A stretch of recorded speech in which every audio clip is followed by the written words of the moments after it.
উন্নয়নের পাঁচালীর বাংলা সরকারের গৌরবোজ্জ্বল 15 বছর পূর্তি উপলক্ষে উদয়নারায়ণপুরে শুরু হওয়া জনসংযোগমূলক কর্মসূচির অন্যতম প্রধান আকর্ষণ ছিল ভ্রাম্যমাণ চিকিৎসা যান।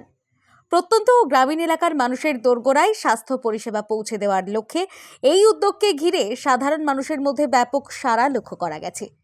পেরো নেতাজি সংঘ মাঠ প্রাঙ্গণে অনুষ্ঠিত এই কর্মসূচিতে ভ্রাম্যমাণ চিকিৎসা যানে বিনামূল্যে প্রাথমিক স্বাস্থ্য পরীক্ষা, রক্তচাপ ও সুগার পরীক্ষা, প্রয়োজনীয় ওষুধ বিতরণ সহ চিকিৎসকদের পরামর্শ দেওয়া হয়।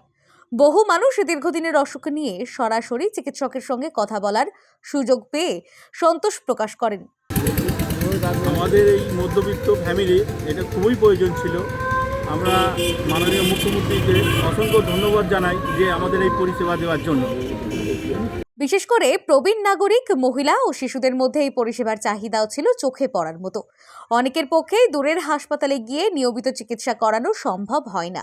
সেখানে বাড়ির কাছাকাছি এমন চিকিৎসা পরিষেবা পেয়ে তারা স্বস্তির কথা জানান।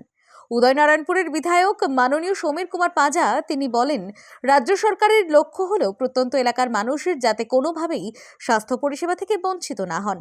ভ্রাম্যমাণ চিকিৎসা যান সেই লক্ষ্য পূরণে গুরুত্বপূর্ণ ভূমিকা পালন করছে এবং আগামী দিনেও এই পরিষেবা আরও বিস্তৃত করা হবে। আমি এখন পেরো থানার অন্তর্গত পেরোর গ্রামবাসীকে পেয়ে গেছি। আপনার নাম? রণজিৎ দলুই।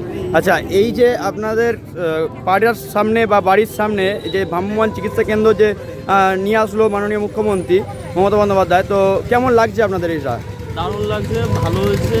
এরকম প্রকল্প আগামী দিনেও যদি আরও হয় তার জন্য কৃতজ্ঞ জানাই মমতা ব্যানার্জিকে।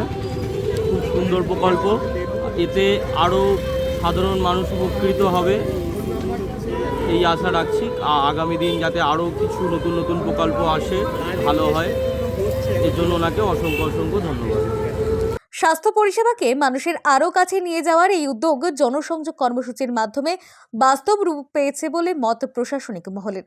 উন্নয়নের পাঁচালীর 15 বছরের সরকারের জনমুখী নীতির বাস্তব উদাহরণ হিসেবে ভ্রাম্যমাণ চিকিৎসা যান কর্মসূচি যে সাধারণ মানুষের কাছে গ্রহণযোগ্যতা পেয়েছে তা এই দিনের ভিড় উৎসাহে স্পষ্ট।